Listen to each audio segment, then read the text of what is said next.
Direction tout de suite les Hauts-Bassins, région haute, du projet de ferme modèle de l'incubateur d'entrepreneurs et innovateurs agricoles. Une plateforme qui se veut un cadre de formation des jeunes et des femmes en entrepreneuriat agricole. Le projet est financé par le gouvernement burkinabé à hauteur de 300 millions de francs CFA et ce, dans sa quête de la sécurité alimentaire et nutritionnelle au Burkina.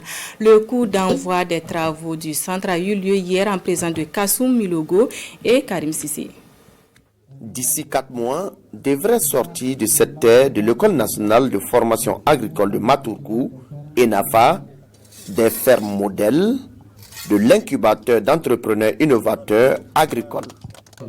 Des fermes qui vont être aménagées sur une superficie de 42 hectares avec des forages et un champ solaire pour faciliter l'irrigation.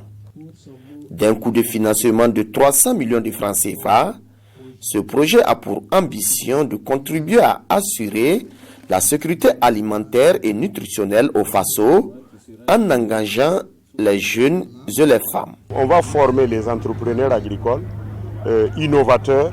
Il y a des entrepreneurs et des ouvriers et des fermiers agricoles et en fait des ouvriers spécialisés.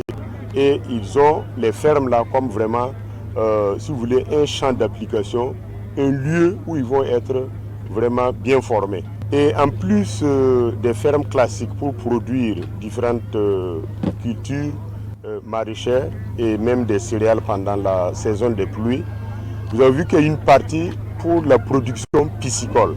La mise en œuvre de ce projet est assurée par l'ENAFA de Matourkou en partenariat avec la Direction générale de la promotion de l'économie rurale. À cette cérémonie de lancement, les jeunes incubateurs innovateurs agricoles ont pris l'engagement devant l'assistance de travailler à être des soldats pour vaincre la faim. Nous avons voulu que ce projet se matérialise pour que nous puissions avoir donc une formation de qualité pour être des professionnels de l'agriculture, mais aussi titiller les plus grands en matière d'agriculture dans le monde à travers donc les innovations agricoles. Ce projet marque le démarrage de la première phase d'un important investissement qui sera, au dire du ministre en charge de l'agriculture, réalisé au profit des populations. À terme, plus de 3 milliards de francs CFA seront injectés sur un site de 100 hectares.